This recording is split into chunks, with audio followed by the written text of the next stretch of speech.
Hello everyone and welcome to another edition of Eyecare Today. I'm your host, Dr. Thomas Kislan, and we're coming to you from our Hazleton location. That's 281 Airport Road on the Beltway in Hazleton. Our phone number here, 570-453-2020. You can find us on the web at www.drkislan.com. And for those watching in the Poconos, our Stroudsburg office, 570-421-3342, located on 9th Street in Stroudsburg. Again, if there's any questions, please feel free to contact our office either via our website, or you can call us directly with any questions or comments about the show. This show, folks, I'm very, very proud to introduce a new doctor to the practice and to the area. His name's Dr. James Deom.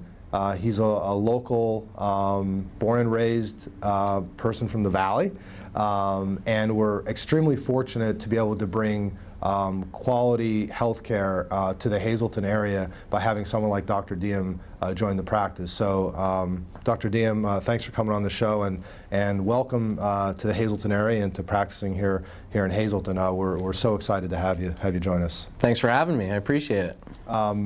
You know, what I wanted to do on this show is basically just let the folks out there kind of get to know you a little bit. You know, I've known you for a while now, and we're going to talk about kind of the road that's gotten you here. You were a student here in the office, so we'll talk about that a little bit. But tell us a little bit about your background. I know you're from the area. Let the folks know a little bit about you. Well, thanks again for having me. I appreciate you having me on the show here, and do appreciate the opportunity to let everyone out there know a little bit more about myself. And certainly, if you want to know even more, come on in and see me. But just to give you a brief background, I was born and raised here in Sugarloaf. I was born in the old St. Joseph's Hospital right down the road here, and grew up in a family of 5, so I have 4 older siblings, and I'm the baby out of all of them. And so it often happens where I'm seeing a patient and they say, "Are you related to Mary Deom or Stephanie Deom?" And I say, "Yep, you know, that's one of my siblings." And so it seems to be there's some level of connection to many people in the area still. Back in '88, I went to high school, and your brother Frank was a year ahead of me. That's right. So even with you, you know, there's some level of connection for people to a Deom in this area. So like I said, grew up there in Sugarloaf with my family. My mom, who was and is still a sort of pillar in the community, I think, had a very successful nursery school in Cunningham for over 30 years. Wow. In fact, I went there. So many, you know, people in the area will come up and tell me, you know, how important she was in their lives, and certainly she is in my life still today. She did pretty good with you. You know, hey, you know, she's a wonderful lady, and I owe much of my success to her and everything she's done for me, certainly. So so that's, you know, where we started out. I went to Valley Elementary, so that's always a fun thing when I have some children come in and I ask them where they go to school, and they say they are at Valley Elementary, and we had the same teacher, so that's always kind of a fun thing to reminisce about that. Moving on, I went to Bishop Hayfie High School, so As did I. Yeah, so you know, another connection we have here. Definitely Hayfie proud. Unfortunately, not with us anymore, but definitely a supporter of Catholic education in our area, and St. John Bosco in the Valley here. So that was my road, and from there went on to Wilkes University. So again, my alma mater. a colonel next to us. So folks, you're starting to see this is a little maybe weird, but yeah. So we've actually had a very very similar road, which is kind of cool because, you know, we just have a very unique, similar perspective on lots of things, values, the way we treat patients like family, and just our road to getting here. So that's, you know, my basic background up until this point, and then of course going on from Wilkes University to optometry school in Philadelphia, the Pennsylvania College of Optometry, which is, as you know, but maybe not our viewers, that's one of only 20 optometry schools in the country, and the only one in Pennsylvania. So definitely proud to have gone there. I would venture to say it's probably the best in Definitely, the country. yeah. No, it really is. It really is. We can really be proud to say that the Pennsylvania College of Optometry is just one of the finest institutions for eye doctors in the country. So I'm proud to have gone there. And interesting, while you were there, you not only got your doctorate degree, but you also went on, and while you were doing this, you got another degree. You got a master's in public health. Yeah. Which is just an incredible feat. So I think you should be commended for that. But let the viewers know a little bit about that and what that is. Sure.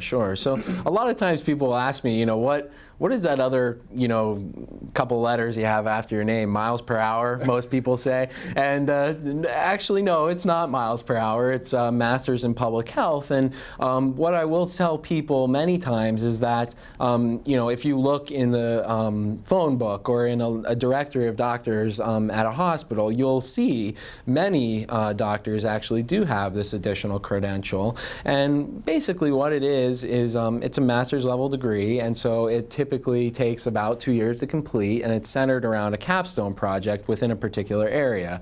And what that is some additional knowledge, taking what it is that you do, so for us, eyes and eye care, and applying it to a larger, broader group of individuals. So not just looking at the patient in front of you, but saying, how do we take solving diabetic eye issues and take it and make the community healthier so that we don't have diabetic eye issues.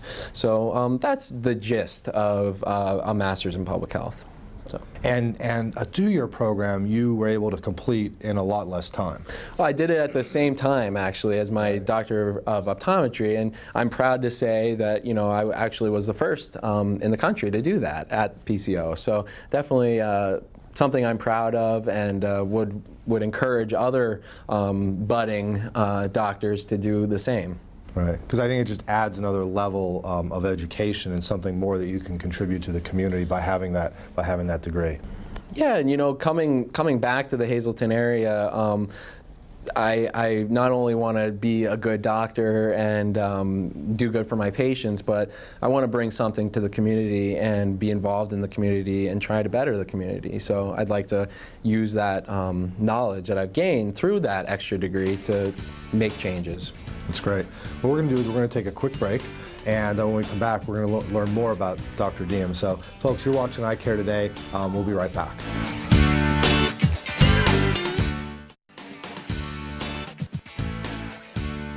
Welcome back, folks. You're watching Eyecare Today. I'm your host, Dr. Thomas Kislan, and we're coming to you today from our Hazleton location. That's 281 Airport Road on the Beltway here in Hazleton. Our phone number, 570-453-2020. Our website, www.drkislan.com. And for those watching in the Stroudsburg area, Stroudsburg Eye Specialists is our office there on 9th Street in Stroudsburg, and our phone number there, 570-421-3342. And again, in the last segment and this whole show, we were talking to our newest addition to Hazleton Eye Specialists, that'd be Dr. James Deom, and we were going over a little bit about the road that's taken him to coming back to practice in the Hazleton area. So again, I want to welcome Jim to the practice and back to the Hazleton area. Jim, we were talking in the last segment, we talked about, your roots, born in the old St. Joe's Hospital, and your mom had the nursery down the valley and pillar in the community, and, you came back to the area, and through your education, you completed a Master's of Public Health, and we were talking about that and how important that is to incorporating that into providing health care and linking that with eye care. So explain to our viewers, let's elaborate a little bit on why that Master's Public Health is so important and what that brings to the area here. Sure, and I think what the main thing that professionals in public health try to do, which all healthcare professionals are to a certain extent, is try and take problems that we have and look for new solutions to get to an end product which is better than the current situation. So one really good example of that would be the aging population, and how certainly in our area we have a high number of individuals who are 65 years and older, even 80 years and older. And these individuals are in high need of quality eye care. And so how does Masters in Public Health, how does public health try to take care of that issue? Well, one thing that you and I have done is look at ways in which we can take our eye care, from the office to those individuals in need. And so forming some educational seminars at local senior centers, which I've been doing and I'd like to continue doing, to try and educate people about how to better take care of their eyes, how to better prevent eye diseases like diabetic retinopathy, like macular degeneration, with simple things like wearing a hat, wearing sunglasses, eating the correct type of diet, and supplementing with some of the supplements that we've talked about before. Not smoking. Exercising. So these are simple things, but people don't always connect them with eye preventative health, which is, again, tied to public health. And so some other things that we've been talking about are taking the eye care services to some of the areas where these individuals are, like some of the area nursing homes, some of the area assisted living homes, which is something that I'm proud to say we're going to be doing very shortly here. So those are just some examples. So why is that important? I mean, we talk about not only quality of care, now there's the big buzz is cost of health care. Why taking our services out into the community, why is that important? For example, why is it important for you to be able to go into a nursing home instead of having those patients come here? One of the courses that I took through my Master's in Public Health was a course called Cost Effectiveness Analysis. And it would just explode. It exploded my brain a lot of times when I was reading some of the documents and analyses that are done to determine whether a certain therapeutic intervention is quote unquote cost effective. And so what I mean by that is when we take, say, a medicine into consideration, we need to determine, is the cost of producing that medicine worth the outcome? So if we give it to 5 people, will any of those 5 people benefit? And by benefiting, will their life be made easier? Will they be able to work more efficiently? Will that have an impact on our society? And so for the example of going into nursing homes, it's very simple. Those individuals to go to an establishment, a healthcare establishment, and get the proper care, it takes a team of individuals to get them from point A to point B. There's a risk of falls through that transportation, and a loss of whatever independence they may have had during that time where they were transporting them.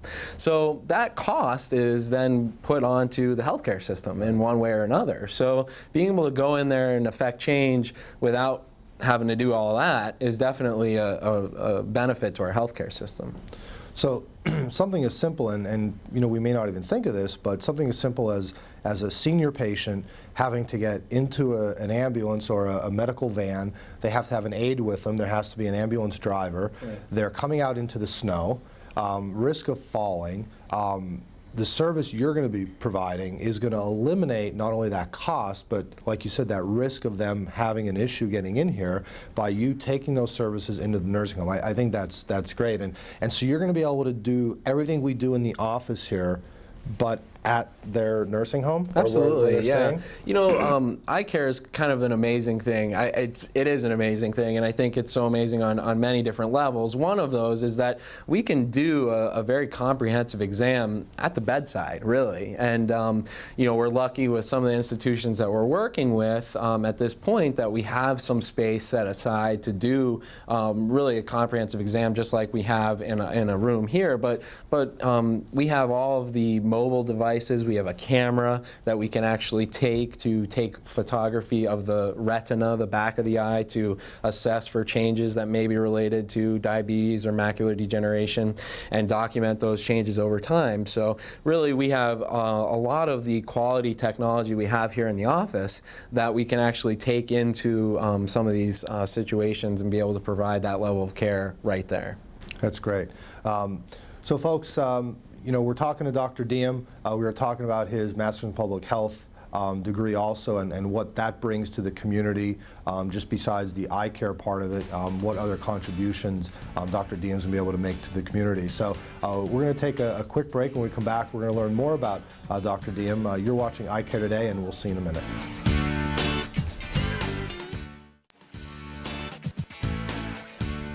Welcome back, everyone. Again, you're watching Eyecare Today. I'm your host, Dr. Thomas Kislan, and you're watching us today on Channel 13, and you're watching us from our Hazleton location. That's on the Beltway in Hazleton. Our phone number, if there's any questions ever, please feel free to contact us at 570-453-2020. You can catch us on the web at www.drkislan.com. And for those watching out on the east side of the state in our Stroudsburg area, in the Poconos, our office there is 852 North 9th Street in Stroudsburg. Phone numbers 421-3342. And again, I'm joined today by the newest addition to our office here in Hazleton and also in Stroudsburg. So all the services we talked about today, everything we're talking about today, Dr. Deom is going to be able to provide in the Stroudsburg office. Also, he'll be seeing patients there. Again, we're welcoming Dr. Deom back to the area and to the practice. He's our newest physician here at the office. So again, Jim, thanks for joining me on the show. Welcome to the practice again. You know, we kind of reviewed in the first two segments, you know, you're born and raised in the area, decided to come back to the area here. A couple things I think people maybe don't know about you also is you're an avid runner. Yep. Right? So even though the MPH maybe means Masters of Public Health, it also probably does mean miles per hour. Yeah, you know, a little bit. You know, I really, you know, what you can do as far as your athletics is amazing. Just let the folks know a little bit. I mean, not only do you run, but you're an Ironman triathlete. Yeah, you know, 10 years ago, probably would have never thought I would have been, you know, telling you this, but through all of the studies and stuff going on with all that we do to get where we are, to be able to provide the care that we do, you need an outlet, you know, and you need something to be able to do. And so for me, I wanted to get healthy. I wanted to get fit. And I started running just a little bit, just a mile here, a mile there. And I got in with a group of individuals in the Wilkes-Barre area while I was at Wilkes who were triathletes, and I thought, you know, this is just the coolest thing ever. Someday I'd like to be able to do that, and I did a 5K with them, and I bought a bike, and I started doing some swimming, and I got hooked. And so I started with the Wilkes-Barre Duathlon, which is a 3-mile run, a 13-mile bike ride, and then a 3-mile run. And fast forward 5 years later, I've done 8 marathons, 2 full-distance Ironmans, and it's just a real passion in my life, and I love to be able to share it with other people and get other people sort of excited about health and running and just kind of feeling better about everything, you know, through physical exercise. And I think, you know, I tell people this because it's true. I do it because I love to eat more than literally anything. You know, so I love to run, I love to bike and swim, but I like to eat more than all 3 of those things put together. So that's really the reason I do it. And I can verify that. Yeah. You know, so So I'll keep doing it as long as my body allows me to. And there's a great running community here in the area. So it's been fun to be a part of that, and hopefully even bolster it, make it better. And I have to say, you inspired my wife to start running,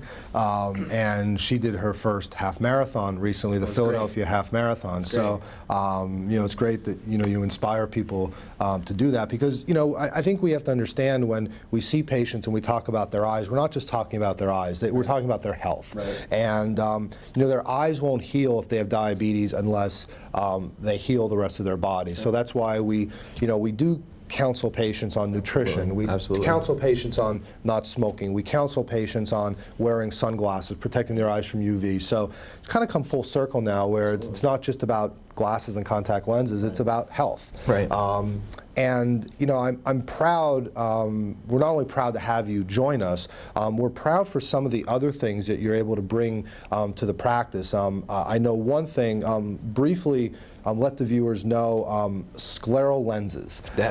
Now I know this is another passion of yours, and I don't have all day. So briefly, tell patients what a scleral lens is and what patients this can help. Sure. Thank you for bringing that up. And so basically, what a scleral lens is a type of contact lens. But I don't even really like to use the term contact lens when I talk about them, because it's really a whole other ball game. And really, it's almost a prosthetic device that acts as a new cornea in a way. And so for individuals who have corneal problems, and of course the cornea is the front part of the eye, it's clear and it bends light as it enters the eye. And so some individuals, and we're going to talk about this in other shows, I believe, have a misshapenness to the eye. Either it's too steep or too flat, or they've had some injury that's caused an irregular shape to the front of the eye. And so what this lens does is, instead of sitting on the cornea like all other contacts do, it actually sits on the white part of the eye that surrounds the cornea and covers it completely and lets it bathe in a non-preserved saline solution.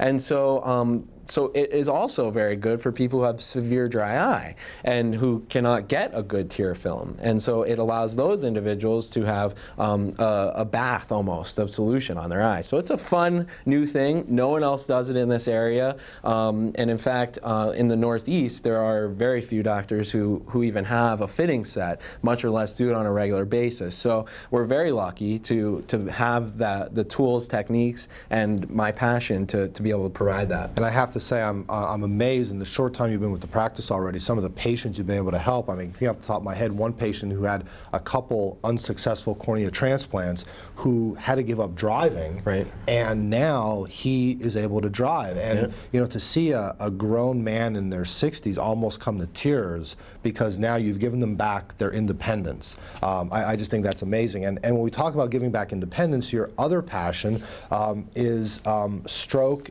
vision, neuro rehab, and maybe I didn't say that right. That's perfect. So elaborate in the couple minutes we have left about that a little bit. Sure. So actually, my MPH, my Master in Public Health capstone, which was my project that I did throughout that time, was focused at trying to bring to light the visual issues that occur when somebody has some sort of brain issue. And what I mean by that is a stroke, a concussion or traumatic brain injury, and many other issues that happen with the brain can affect the way we see the world, okay? And that is not generally something that's taken care of when patients go into rehabilitation centers for stroke and having a brain injury. And so having Eyecare as more part of that team was what my studies were aimed at. But what I do here is, for people that have had those issues, we do certain eye exercises and eye teaming work to make sure that they can function properly after having those insults. And I think that's amazing because, again, a patient has a stroke, they go through their rehab, but we forget that maybe because they've lost part of their vision, they can't see the table, the coffee table in their house, and if they if they hit that while they're walking, they fall again, it's really an issue. So huge issue. I think you're right. We're going to talk about that in some other shows, but I think that's another great area that you're passionate about, that you're able to bring to the Hazleton area. So we're going to wrap it up, folks. The one other thing, if when you come into the office and see Dr. Deom, make sure to ask him about his socks too, because he always wears the coolest socks. That's right. That's right. So anyway, we're going to wrap it up, folks. Again, I thank you for joining us on this edition of Eyecare Today. If there's any questions, please feel free to give our office a call. You can make an appointment with any of the doctors, myself, Dr. Deom, Dr. Wozmansky, and we'll be sure to take care of all your needs. So we'll see you next time on Eyecare Today.